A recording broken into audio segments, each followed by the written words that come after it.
भंडारा तालुक्यातील बेला इथला आयुष्यमान आरोग्य उपकेंद्र नागरिकांकरता अक्षरशः पांढरा हत्ती ठरतंय असा आरोप नागरिकच करतायत। उपकेंद्र नियमित सुरू राहत नसल्यानं आणि अधिकारी कर्मचारी वेळेवर उपलब्ध नसल्यानं रुग्णांची गैरसोय होतीये।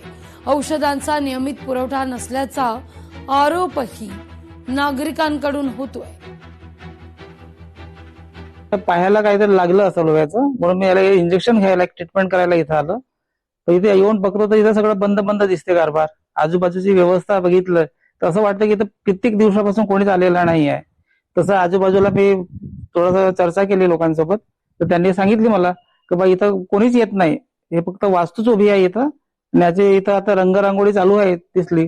त्यांनाही मी विचारलं तर त्यांनी सांगितलं की बा इथं 3-4 दिवसापासून मी काम करत आहे, पण इथं कोणीच येताना दिसलं नाही। 3 दिवसानंतर तर मला पेशंट वगैरे कोणी आलेले दिसले नाही आणि कोणी तपासला पण नाही।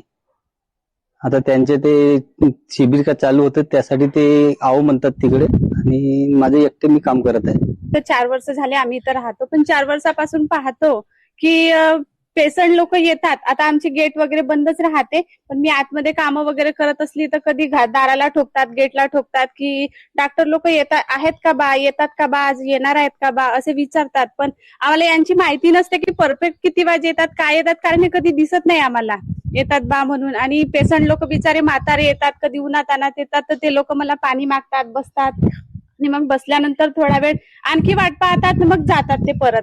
पण त्यांना म्हणजे आल्यानंतर डॉक्टरही मिळत नाही, किंवा कुणाला बीपीचा हे असते प्रॉब्लेम असते, शुगरचा प्रॉब्लेम असते, तर त्यांना काही म्हणजे त्यावेळेस वेळेवर औषध मिळत नाही इथून पीएससी मधून। लग्नातील जेवणातून 70 जणांना विषबाधा आहे। पाटण तालुक्यातल्या मंदरुळ हवेली या गावातला हा प्रकार आहे। जेवणातून विषबाधा झाली आहे असा प्राथमिक अंदाज आहे। अन्न आणि औषध प्रशासनानं खाद्यपदार्थांचे सॅम्पल घेतले आहेत।